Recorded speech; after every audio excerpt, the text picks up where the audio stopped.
Alors, frères et sœurs, Saint Paul, dans la deuxième lecture, nous dit, ça se terminait par là, c'est le moment favorable. C'est le moment favorable pour un changement. Il y a eu des slogans politiques comme ça. Le changement, c'est maintenant.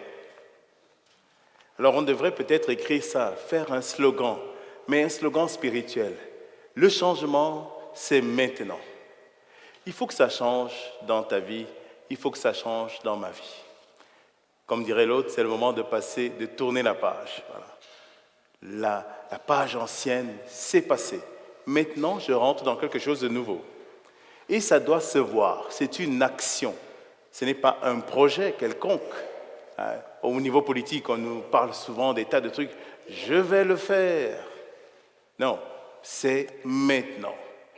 Ce n'est pas comme un régime. Tu sais, quand est-ce qu'on commence le régime? Lundi prochain. Toujours. C'est toujours lundi prochain. Eh bien non, c'est maintenant, aujourd'hui. C'est le moment favorable. Alors pendant 40 jours, c'est un moment favorable pour changer, ou plutôt pour aller de plus en plus vers le Seigneur. Il y a eu une constance qui est revenue dans la parole de Dieu, dans les évangiles que nous avons entendus. En tout cas, 3 points, ce sont les 3 points qui font vraiment le carême. Jésus le dit, quand vous faites l'aumône, quand vous priez, quand vous jeûnez. Donc 3 points, 3 choses, l'aumône, la prière et le jeûne. Jésus semble alors indiquer là 3 manières d'opérer le changement en nous. Alors, toute la question, c'est que c'est l'aumône, un entraînement du cœur. L'aumône, c'est ouvrir ton cœur pour l'autre, à l'autre. Alors, ouvrir ton cœur, c'est aussi ouvrir ta main. Voilà. Que donnes-tu de ce que tu as? Ou plutôt de ce que tu es? Parce que ça se passe d'abord à l'intérieur de toi-même. Un cœur à ouvrir. Je reviendrai un peu dessus. Ce qui veut dire qu'il se peut fort bien que ton cœur soit fermé. Donc, s'il y a un effort à faire dans ton cœur pour l'ouvrir, il ne faut pas que ce soit encore un slogan. Ah, moi je suis quelqu'un d'ouvert. Bla, bla, bla. Pas des mots, mais une action. Comment es-tu ouvert? En répétant des concepts où ça se voit dans ta manière de te donner réellement à qui? Aux plus pauvres. Alors, c'est vraiment un entraînement du cœur pour muscler. S'il y a des problèmes cardiaques, on dit qu'il faut muscler ton cœur. Voilà, pour muscler quoi? La charité, l'amour. Vous voyez, le monde vient guérir en nous, travailler en nous l'amour. Et qu'est-ce qui demeure, dit Saint Paul? La foi, l'espérance, ça passe. Qu'est-ce qui va demeurer?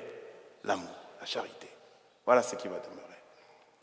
La prière, voilà, c'est un exercice intérieur comme un souffle nouveau. Tu as besoin de respirer.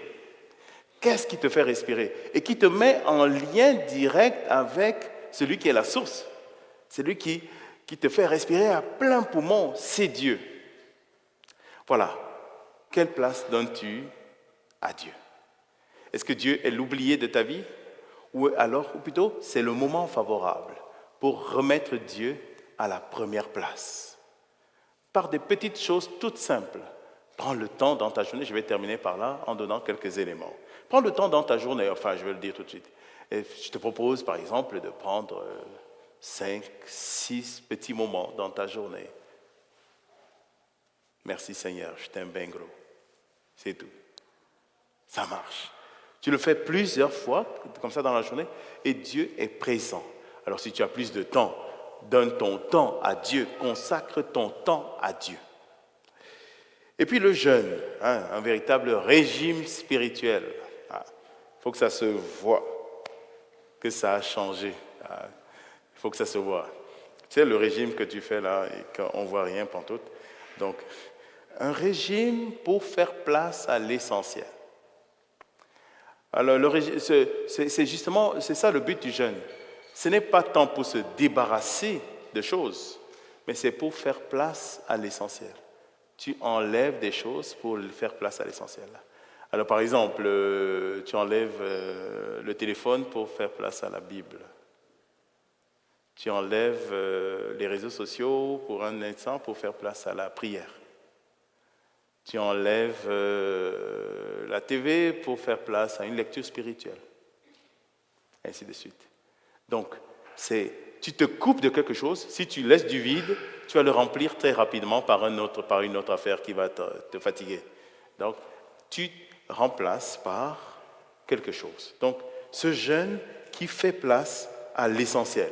Et si, accessoirement, ça te fait perdre des kilos, tant mieux. Hein? Bon, tu peux couper l'alcool, par exemple. Tu peux couper des chocolats et toutes sortes de choses. Hein? Mais le but, c'est de le remplacer par le spirituel, par la vie de Dieu. Mais Jésus insiste sur un point. Attention, ce n'est pas un spectacle. Ce n'est pas un spectacle. Et Jésus le dit, il y en a qui font l'hypocrite. À chaque fois que Jésus utilise beaucoup ce mot, ça veut dire qu'il y a quelque chose peut-être en nous que Jésus discerne de cette forme d'hypocrisie, la différence entre l'extérieur et l'intérieur. Nous travaillons l'extérieur, mais notre intérieur est vide. Ce n'est pas un spectacle, c'est un espace de rencontre. Ce n'est pas un concours de sainteté. Ah, j'ai jeûné plus que toi aujourd'hui, moi là. Non, pas du tout. Ce n'est pas un concours. Nous ne sommes en compétition avec personne. Nous sommes juste en chemin vers Dieu. Et nous travaillons notre chemin vers Dieu. Alors, ce que nous faisons reste entre nous et le Père. Et cela guérit en nous cette tendance à l'hypocrisie.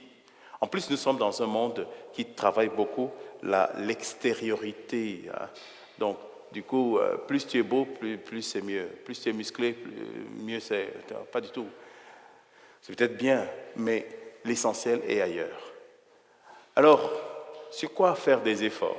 Je nous propose, alors sur plein de choses, sur plein de choses. C'est chacun, je laisse ça à votre discrétion.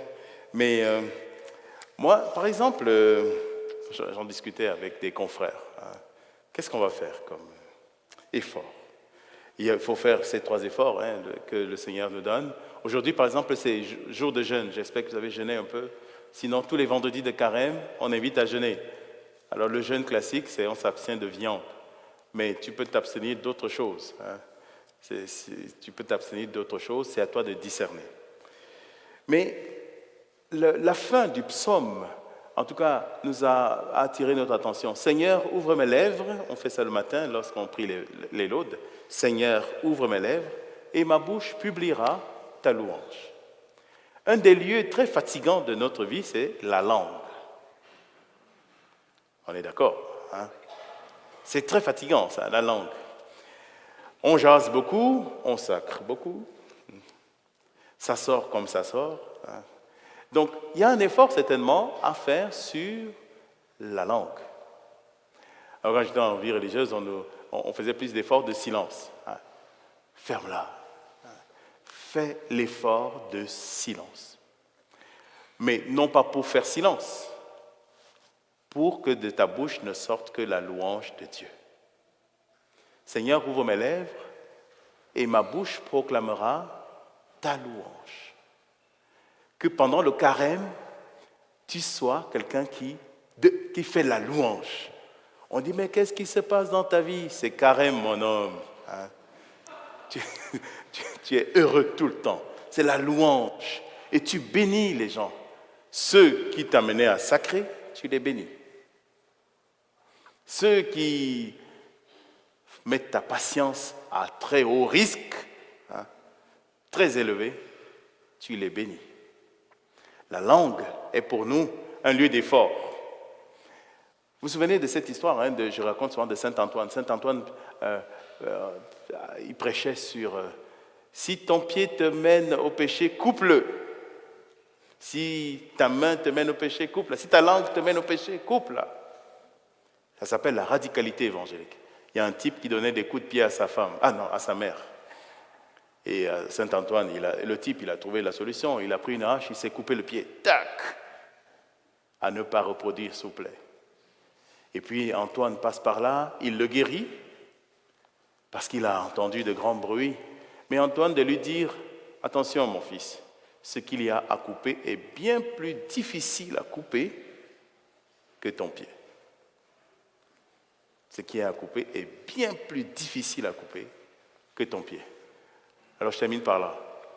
C'est un effort que tu ne peux pas faire seul. Tu ne peux pas faire cet effort tout seul.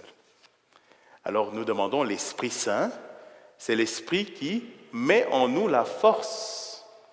C'est l'Esprit de force qui vient déjà, l'Esprit de lumière qui vient nous éclairer les lieux où tu as besoin de faire des efforts. Et c'est l'Esprit, enfin, qui te donne la force d'aller jusqu'au bout. Alors, voilà, demandons la grâce que le Seigneur nous illumine, que le Seigneur nous donne la force. Et comme je le disais, ce n'est pas un spectacle, mais ça se passe entre Dieu et toi. Mais ça doit se voir. Ça doit se voir que c'est le moment favorable et qu'il y a quelque chose qui change dans ta vie. Amen.